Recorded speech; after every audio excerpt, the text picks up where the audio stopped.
Bible dit que Dieu et le ciel sont saints. Et saint veut tout simplement dire parfait. Il est capital de comprendre que Dieu ne peut rien laisser d'imparfait entrer au ciel. Sinon, ce ne serait plus le ciel. La Bible dit aussi que nous avons tous un corps et une âme.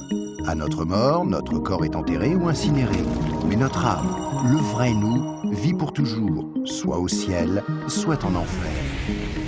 Malheureusement, nous avons un problème, car la Bible dit que si nous avons enfreint une seule des lois de Dieu, par exemple, si nous avons menti une fois, triché une fois, détesté une fois, juste une fois, comme nous l'avons tous fait, soyons honnêtes, alors notre âme devient imparfaite et nous ne pouvons pas entrer au ciel. Connais-tu quelqu'un qui n'a jamais enfreint une seule des lois de Dieu? La réponse est évidemment non. Alors, voilà notre problème. Nous avons tous enfreint les lois de Dieu, c'est pourquoi nous avons tous une âme imparfaite. Ainsi, si à notre mort, notre âme peut aller soit au ciel, soit en enfer, mais que pour aller au ciel, nous devons avoir un casier judiciaire vierge, et aucun d'entre nous n'en avons un, alors cela signifie que nous allons tout droit en enfer. Cela peut sembler dur, et tu te demandes peut-être comment un Dieu plein d'amour a pu créer un lieu tel que l'enfer, et comment peut-il en plus y envoyer des gens? Alors pensons-y dans ce sens. Pense à quelqu'un que tu aimes vraiment. Maintenant, imagine que cette personne ait été assassinée. L'assassin est arrêté et plaide coupable. Mais tu es horrifié lorsque le juge dit « C'est très mal ce que vous avez fait. Mais parce que je suis un juge plein d'amour, je vais vous faire relâcher. » Tu serais très fâché, n'est-ce pas? Pourquoi? Parce que tu sais que lorsque quelqu'un enfreint la loi, il doit être puni. Sinon, il n'y a pas de justice. Donc l'enfer n'est pas une question d'amour, mais de justice. Examinons 3 questions pour comprendre pourquoi il y a ce lieu qui s'appelle l'enfer. As-tu déjà menti une fois dans ta vie? La réponse est sûrement oui, même si ce n'est qu'un petit mensonge. Si tu as menti une seule fois, alors tu es coupable de mensonge. As-tu déjà pris quelque chose qui ne t'appartient pas? Par exemple, es-tu déjà arrivé en retard au travail ou es-tu déjà parti trop tôt en étant quand même payé? As-tu déjà utilisé le téléphone du patron ou la photocopieuse sans demander la permission ou ramené un stylo du bureau à la maison? Tout ceci, bien sûr, est du vol. La plupart des gens ont pris quelque chose qui ne leur appartient pas, ce qui les rend coupables de vol. Penses-tu que Dieu va laisser un groupe de voleurs menteurs comme nous aller au ciel? C'est peu probable, car s'il le faisait, il serait comme le juge injuste qui n'a pas condamné l'assassin de la personne que tu aimais. Il n'y a pas 36 solutions. Mais beaucoup diront « Attends un peu, je suis quelqu'un de bien ». Et il y a une grande différence entre le mensonge, le vol et le meurtre. Or, je n'ai jamais tué personne. Mais ce qui est intéressant, c'est la façon dont Jésus a redéfini le mot meurtre. Il a dit « Si vous avez détesté quelqu'un dans votre cœur, vous l'avez tué dans votre cœur ». Alors, voici la dernière question. As-tu déjà détesté quelqu'un? La vérité, c'est que la plupart des gens ont déjà ressenti de la colère ou de la haine vis-à-vis des autres, ce qui, selon Dieu, nous rend coupables de meurtre. Voilà la mauvaise nouvelle. Afin qu'il y ait une justice, il faut qu'il y ait un endroit comme l'enfer. Mais voici la bonne nouvelle. Et c'est là que Jésus entre en jeu. Ce qui distingue Jésus du reste du monde, c'est qu'il est parfait. Contrairement à nous, il n'a enfreint aucune des lois de Dieu. C'est pourquoi il a un casier judiciaire vierge, une âme parfaite. Imagine la scène avant que Jésus ne vienne sur terre, il y a 2000 ans.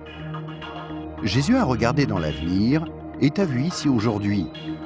Il s'est tourné vers Dieu, son Père, et lui a demandé « Père, j'aime les gens de ce monde et je ne veux pas qu'ils aillent en enfer pour avoir enfreint tes lois. Existe-t-il un moyen pour qu'ils soient pardonnés ?» Dieu le Père a regardé son Fils et a dit « Jésus, il n'y a qu'un moyen. Tu devras aller sur terre, devenir un être humain et vivre une vie parfaite. Puis tu mourras d'une mort cruelle sur une croix pour prendre la punition que les gens du monde méritent pour avoir enfreint mes lois. Quand tu auras fait ceci, le jour où ils te demanderont d'échanger leur casier judiciaire avec ton casier judiciaire parfait, alors il leur sera possible d'être pardonnés. » Jésus a accepté volontairement, et il y a 2000 ans, il est venu pour donner sa vie pour nous, pour payer le prix de toutes les lois de Dieu que nous avons enfreintes. Or, il n'y a pas de plus grand amour que lorsque quelqu'un donne sa vie pour nous. Mais il y a encore autre chose que nous devons faire pour être pardonnés. Il y a 3 événements principaux dans la vie de chacun. La naissance et la mort, mais nous n'avons aucun contrôle là-dessus. Mais il y a aussi le 3e, le jour où nous demandons à Jésus de nous pardonner, quand nous lui demandons de nous donner son casier judiciaire vierge. Il y a certaines idées reçues à ce sujet, mais dans la Bible, le principe du pardon de Dieu est clair. Nous ne sommes pas pardonnés en étant baptisés ou confirmés, ni même en priant occasionnellement, ou en allant à l'église, ou en croyant en Dieu, ou en essayant d'être bons. Ce sont toutes de bonnes choses, mais aucune ne nous accorde le pardon. Jésus a dit qu'il y a 2 choses que nous devons faire pour être pardonnés. La première est que nous devons avoir la volonté de nous détourner de tout ce que nous savons être mal et demander pardon à Dieu. Remarquez le mot « volonté ». Il y a peut-être certaines choses que nous nous sentons incapables de renoncer par nos propres forces, telles que dépendance, mauvaises habitudes ou des obsessions. Mais là n'est pas le problème. Dieu nous aidera du moment que nous en avons la volonté et que nous voulons nous détourner de ces choses-là et demander pardon à Dieu. La deuxième chose que nous devons faire, c'est faire totalement confiance à Jésus. Si Dieu t'a créé, ainsi que l'univers tout entier, ne penses-tu pas qu'il mérite d'être la personne au centre de ta vie? Faire totalement confiance, c'est reconnaître que Jésus est ton sauveur et accepter de le suivre. Quand tu es né, c'est comme si Dieu avait ouvert un livre sur ta vie.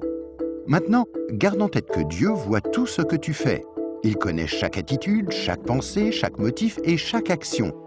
À chaque fois que nous brisons juste une des lois de Dieu, c'est écrit dans ce livre. Tu imagines bien qu'à la fin de nos vies, il y a toute une bibliothèque de livres contre nous. Mais quand tu te tournes vers Jésus et que tu lui fais confiance, il se passe quelque chose d'incroyable. C'est comme si Jésus prenait ton livre et se tenait en haut d'une falaise et déchirait toutes les pages. Le casier judiciaire entier de tout ce que tu as fait de mal et les jeter dans la mer la plus profonde. Il promet de ne plus jamais se rappeler de toutes ces choses. Jésus prend ensuite une copie de son casier judiciaire vierge que tu lui as demandé de te donner et il la glisse entre les 2 couvertures du livre où ton nom est inscrit. Ce nouveau livre est gardé précieusement au ciel. Le miracle est que l'on ne touche plus à ton livre à partir du moment où tu demandes à Jésus de te pardonner et jusqu'à ta mort. Même si tu fais des erreurs et brises encore les lois de Dieu. Devenir un chrétien ne te rend pas parfait sur le coup, et tu ne peux pas non plus dire une prière rapide et ensuite retourner à ton ancienne manière de vivre. Rappelle-toi, Dieu t'a pardonné pour toujours quand tu lui as demandé le casier judiciaire vierge de Jésus. Tout ce qu'il demande, c'est que tu lui soumettes tout et le laisses te purifier jour après jour. Quand tu mourras, tu passeras en jugement devant Dieu. Il ordonnera à ses anges d'aller chercher ton livre. Il l'ouvrira et dira « Cette personne était parfaite ». Et tu répondras « Non, je ne l'étais pas. J'ai enfreint tes lois. Est-ce que je ne mérite pas d'aller en enfer ?» Et Jésus te dira « Selon la justice, tu mérites d'aller en enfer. Tu as enfreint mes lois, et certaines, de nombreuses fois. Mais, mon enfant, tu as mon casier judiciaire vierge. Celui que je t'ai donné quand tu t'es tourné vers moi et que tu m'as fait confiance, et je t'ai pardonné. Bienvenue au ciel. » C'est pourquoi Jésus est si merveilleux. Grâce à lui, il est possible que chacun, peu importe les erreurs commises, soit pardonné et entre un jour au ciel. Imagine que tu ne te sois jamais tourné vers Jésus. Pense à ce qui pourrait arriver. Quand tu mourras, tu iras devant Dieu lors du jugement et Dieu te dira « Je suis désolé, je ne peux pas te laisser entrer au ciel, je dois t'envoyer en enfer. Tu ne m'as jamais demandé de te pardonner. Je t'aimais tellement que j'ai tenté par 6 façons différentes d'attirer ton attention. Premièrement, je suis mort sur la croix pour prendre sur moi ta punition. Deuxièmement, quelqu'un t'a expliqué d'une manière simple que tu pouvais être pardonné. Troisièmement, il y avait des églises à travers le monde. Certaines étaient bonnes, d'autres moins bonnes. Tu aurais pu trouver les bonnes. Quatrièmement, je t'ai donné une conscience pour que tu distingues le bien du mal. Cinquièmement, j'ai créé un monde si beau. Comment as-tu pu ignorer ma présence? Et sixièmement, je suis ressuscité des morts, afin de prouver que je suis Dieu, et que tout ce que j'ai dit était vrai. Mais tu n'as encore rien fait. Je suis désolé, je ne peux pas te laisser entrer au ciel. Je dois t'envoyer en enfer. Et toi, si tu meurs ce soir, où iras-tu? Rappelle-toi, pour entrer au ciel, il faut un casier judiciaire vierge, que tu ne peux avoir sans avoir demandé à Jésus de te donner le sien. Afin de recevoir ce don gratuit, tu dois faire seulement 2 choses. Tout d'abord, tu dois vouloir te détourner de tout ce qui est mauvais dans ta vie et demander pardon à Jésus. Et deuxièmement, tu dois faire totalement confiance à Jésus. À moins de faire ces 2 choses, il t'est impossible d'être pardonné et à ta mort, il te sera impossible d'entrer au ciel. Ce qui est affreusement triste, parce que c'est la raison pour laquelle Jésus est mort pour toi.